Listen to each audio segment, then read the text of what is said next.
Measles is not just a simple childhood rash, it is one of the most contagious viral diseases known, and missing its early signs can put an entire community at risk. Caused by the measles virus, it spreads through the air when an infected person coughs or sneezes, silently infecting others even before symptoms appear. Imagine a disease so powerful that 9 out of 10 unvaccinated people exposed to it will get infected. It typically starts like a common flu, but quickly turns into something far more dangerous. For nurses and medical professionals, recognizing measles early is critical, because timely intervention can prevent severe complications like pneumonia and encephalitis. The clinical manifestations of measles follow a very predictable but dangerous pattern. Initially, patients develop high fever, cough, runny nose, and red watery eyes, which occur because the virus attacks the respiratory epithelium and triggers inflammation. One of the most important early signs is Koplik spot-steiny white lesions inside the cheek which appear due to viral replication in mucosal cells. A few days later, a red maculopapular rash begins on the face and spreads downward across the body. This happens because the immune system reacts to infected endothelial cells in blood vessels. The fever often spikes again when the rash appears, reflecting systemic immune activation. In severe cases, patients may develop diarrhea or difficulty breathing due to complications affecting the gut and lungs. To truly understand measles, you need to visualize its pathophysiology step by step.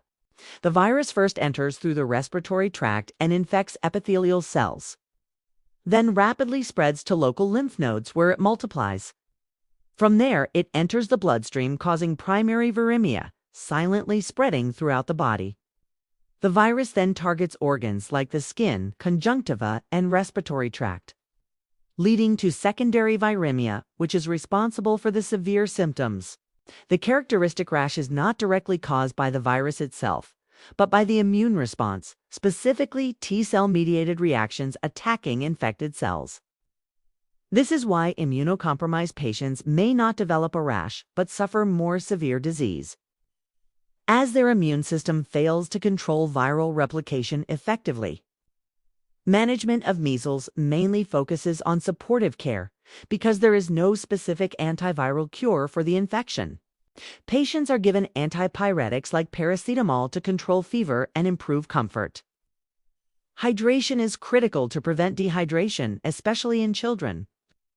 Vitamin A supplementation is strongly recommended because it reduces the severity and mortality of measles by supporting immune function and maintaining epithelial integrity. In cases where bacterial complications such as pneumonia occur, antibiotics are prescribed accordingly. Isolation of the patient is essential to prevent the spread, as measles remains contagious for several days before and after the rash appears. From a nursing perspective, managing measles requires vigilance, infection control, and holistic care. Nurses must prioritize isolation precautions, especially airborne precautions, to protect others from infection. Continuous monitoring of vital signs helps detect complications early, particularly respiratory distress or neurological changes. Maintaining hydration and nutrition is essential, as patients often experience reduced appetite and increased metabolic demand. Skin care is also important to prevent irritation from the rash, and eye care should not be neglected due to conjunctivitis. Educating patients and families about vaccination, specifically the measles-containing vaccine, is one of the most powerful roles of a nurse, as prevention remains the most effective weapon against this highly contagious disease.